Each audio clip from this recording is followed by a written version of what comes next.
Hello, happy Sunday. Natalie checking in, filming again for the third time today because the message that I want to express, I guess I can't get the right tone on it, but I guess it's a wake-up call right now, that we're not going back to a normal, like the life you knew before isn't coming back the same way.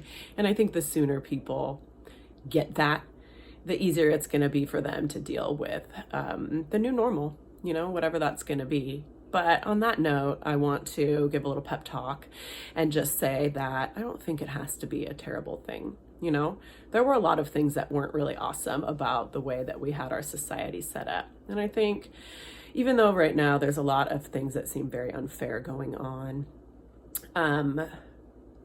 those are things that are now being exposed that maybe we have the opportunity to fix when we decide to put new things back into our new world, our new life.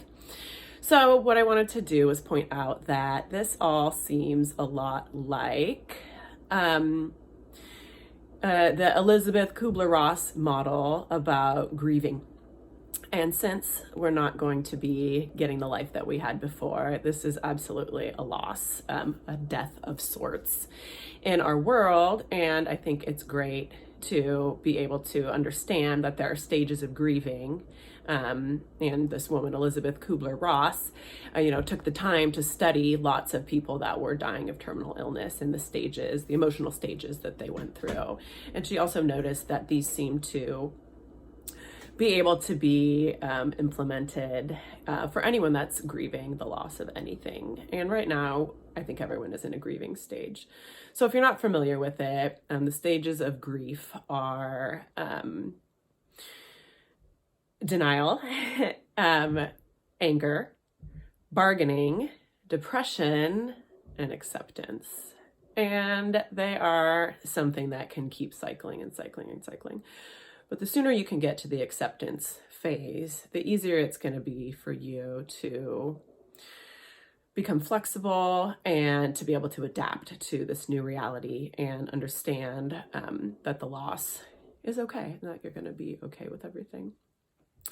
And I'm not going to come in and, share my stories here because, everyone's story is very poignant right now and very serious. But I am going to say that I know that it's going to be okay because people can lose everything and then still come out of it with the most important things, which is family, friends, health. Hopefully that you're all healthy right now, and hope. And those are the things that you really need to be able to adapt and make it through.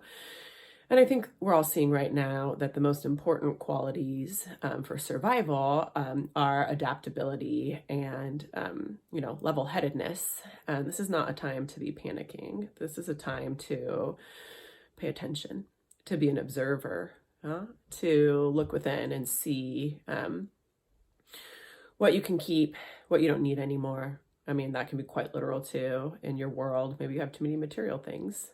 It's not really the time to go to the dump and get rid of them all or give them all away. Maybe if you can sell them, that's fine, do that. But I don't know. I'm just trying to be very observant right now. I've actually picked up a book that I read a really long time ago that kind of spoke to me when I was a teenager, The Celestine Prophecy. And it's kind of, like a spiritual book, but it's mixed in with this fictitious adventure story. And I'm only into the first couple chapters, but I'm already like, oh, interesting, It just kind of talks about a critical mass of the way that humanity thinks and feels, and that's kind of what pushes us into this new understanding, a new way of living. And it kind of feels like that's what's happening right now. So that's given me a little extra hopefulness because it was a couple weeks ago that I was definitely in my anger phase and I was definitely doing the bargaining thing like, well, maybe we could do it this way and then it'll go back. And then, well, maybe if we tried this, then we can get back to normal really fast. And then I know that that's not really going to happen. I definitely went through the depressed phase, like, who cares? What's the point? And now in this acceptance phase, feels a lot more powerful to be there. one of the things that I'm noticing in my acceptance phase is how many people want to be helpful. And that kind of shows me that they're in the acceptance phase also. And they're realizing that they have a little extra to give and they want to help people out. And that has happened to me in my own world. And I want to give a special shout out to my close friends and customers that have reached out to support me during this time in the way that they can, whether it be with kind words or checking in with me, or financially. I've had some customers prepay. I've had some customers buy gift certificates for their friends or family for when we're finally able to up and get running. I've talked to more of my family than I have in a really long time. I see people searching for ways to communicate and reach out. We did a family Zoom chat.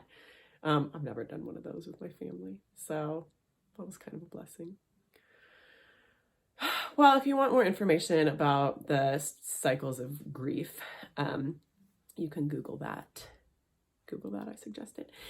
And then just maybe take the time to see where you are in your own cycle and, give yourself a pat on the back that you've even made it this far. And just one day at a time, we're all doing our best. So hang in there. That's what I'm trying to do. Hang in there. Tooth and nail. Take care. Happy Sunday. Bye.